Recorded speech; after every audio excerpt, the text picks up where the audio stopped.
There is a strange moment that almost everyone knows, but very few people can explain. You sit down with full awareness of what matters. The work is important. The deadline is real. The outcome could change your life, and yet your hand drifts toward your phone. Your eyes wander. Your body suddenly feels heavy, as if something inside you has quietly pulled the emergency brake. In that moment, most people say the same thing to themselves. I'm lazy, I'm weak, I have no discipline. But what if that judgment is completely wrong? What if the thing you call laziness is not a character flaw at all, but a signal? And what if, centuries before modern psychology tried to name this resistance, an old Japanese strategic mindset had already discovered how to move through it with far less struggle than you think? Most people imagine productivity as a battle of force.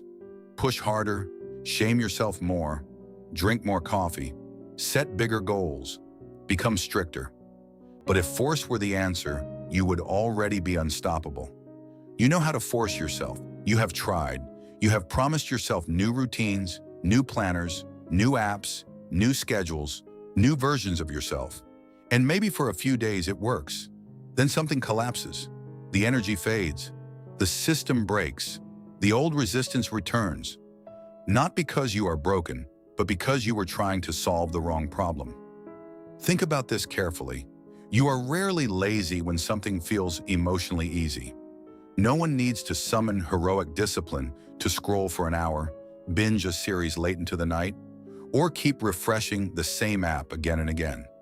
There is no dramatic inner war there, no paralysis, no friction. But the moment you sit down to write, study, train, build, sell, practice, or begin the task that actually matters, your mind suddenly becomes a lawyer arguing for delay. You feel tired for no reason. You remember small chores that suddenly seem urgent. You decide this is not the right time, not the right mood, not the right day. So the real question is not, why am I lazy? The real question is, why does my mind resist certain forms of movement? Modern psychology has a simple answer.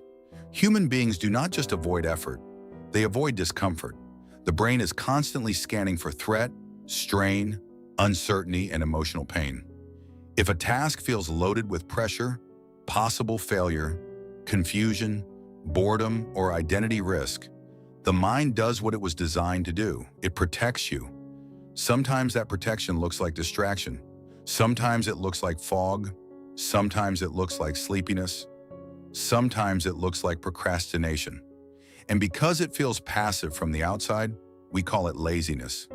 But the label is crude. Beneath that label is a defense system. This is where an old Japanese way of thinking becomes powerful. Classical strategy was never only about brute strength. It was about reading reality correctly. It was about understanding the difference between what appears to be the obstacle and what the true obstacle really is. A skilled warrior did not waste energy smashing directly into resistance if resistance itself could be studied, redirected, or bypassed. He did not confuse the surface of the problem with the heart of the problem, and that is exactly what most people do with procrastination. They attack themselves instead of investigating the terrain. Your resistance is not random. It usually comes from one of three places. The first is friction in the method. Sometimes the task is not wrong. Your approach is wrong. You may be trying to work in a way that fights your natural rhythm of thought. Some people understand ideas by speaking them aloud. Others need silence. Some think clearly with a notebook and pen long before they open a laptop. Others need movement before concentration arrives. Many people fail not because they lack discipline, but because they keep using a method that creates unnecessary mental drag. Then they blame themselves for struggling against a badly designed process. The second is friction in timing. There are hours when your mind is sharp and hours when it is dull. There are seasons of the day when your body is cooperative and seasons when it feels like wet cement. Yet many people try to do deep work at the worst possible moment, then use their poor performance as proof that they are incapable. But inability is not always inability. Sometimes it is simply mistiming. You are trying to ignite fire with damp wood. The third is friction in meaning. This one goes deepest. Sometimes the task that keeps haunting your to-do list is not difficult because it is hard. It is difficult because some quiet part of you no longer believes in it. Maybe it belongs to an older version of yourself. Maybe it was inherited from someone else's expectations. Maybe it sounded impressive, but never truly mattered to your inner life. When action has no living connection to purpose, your body often knows before your mind admits it. The resistance grows because the path is empty. What looks like laziness is sometimes misalignment. This is why shame is such a poor tool. Shame makes you louder, but not wiser. It teaches you to whip yourself while remaining blind to the actual source of the problem. A person can spend years calling themselves lazy, while never once asking the better question, what exactly is my resistance trying to tell me? The moment you ask that, everything changes. You stop treating yourself like an enemy and start treating your inner friction like information. Old masters of strategy understood something modern people forget. Before you attempt movement, prepare the field. Do not enter battle on terms that favor chaos. Do not demand focus from a mind surrounded by temptations. Do not expect courage from a nervous system soaked in noise. The environment is never neutral. It is always training you toward distraction or toward depth. Look around the place where you try to work. Open tabs, buzzing notifications, messages waiting, visual clutter, things half finished, random objects on the desk, tiny invitations to escape. Then you ask your mind to stay steady in that storm and wonder why it keeps drifting. Of course it drifts. It is being pulled in 10 directions at once. In a badly arranged environment, concentration is not one task. It is 20 tasks. You are not only trying to do the work, you are also trying to resist everything around the work. Change the field and the battle changes. Put the phone in another room. Close every unnecessary tab. Let the desk hold only what serves the task. Lower the visual noise. Sit in a posture that tells the body, we are here now. Use sound with intention, not as background chaos, but as a doorway into rhythm. Make the next action visible and simple. When the environment stops sabotaging you, effort feels strangely lighter. Not because you became a different person overnight, but because you finally stopped fighting on hostile ground. And then comes the smallest secret of all, the one most people overlook because it seems too simple to matter. Never begin with the mountain. Begin with the pebble. The mind panics at scale. Write the chapter. Study for 3 hours. Fix your entire life. These commands sound noble, but to the nervous system, they often feel like threat. So resistance rises before movement even starts.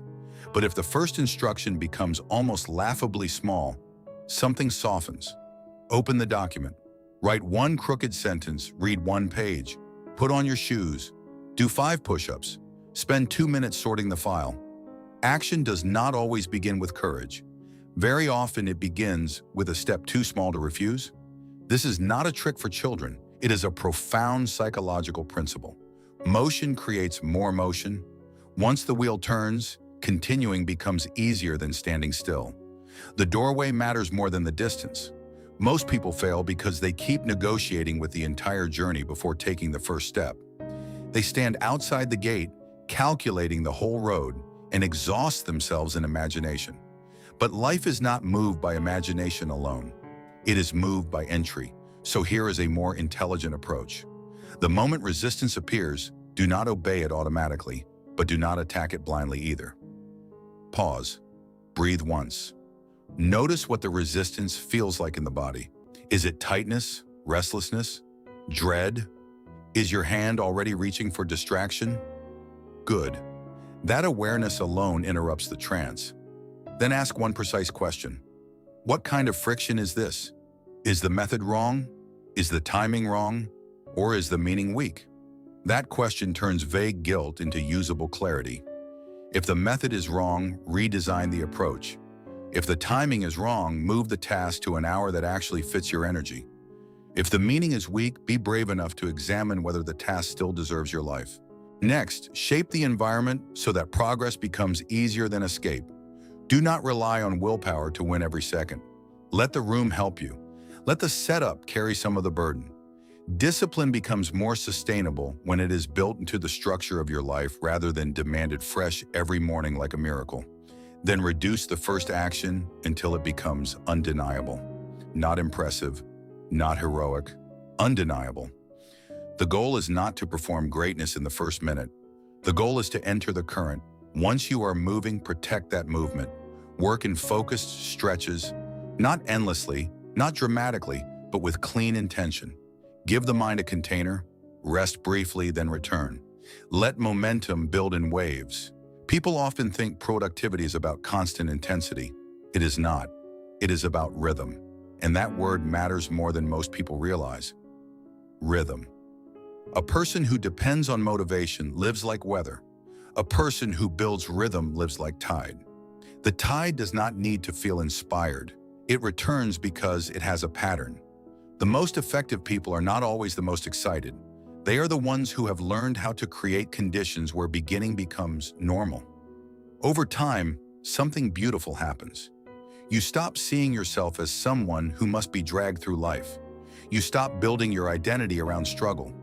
You begin to trust that resistance can be understood, and that understanding it gives you power.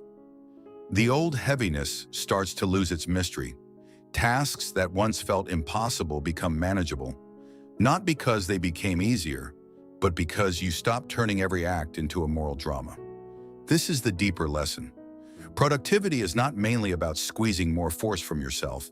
It is about removing unnecessary conflict between your mind, your environment, your timing, and your purpose. When those elements begin to align, work stops feeling like punishment, focus stops feeling like torture, progress stops feeling accidental.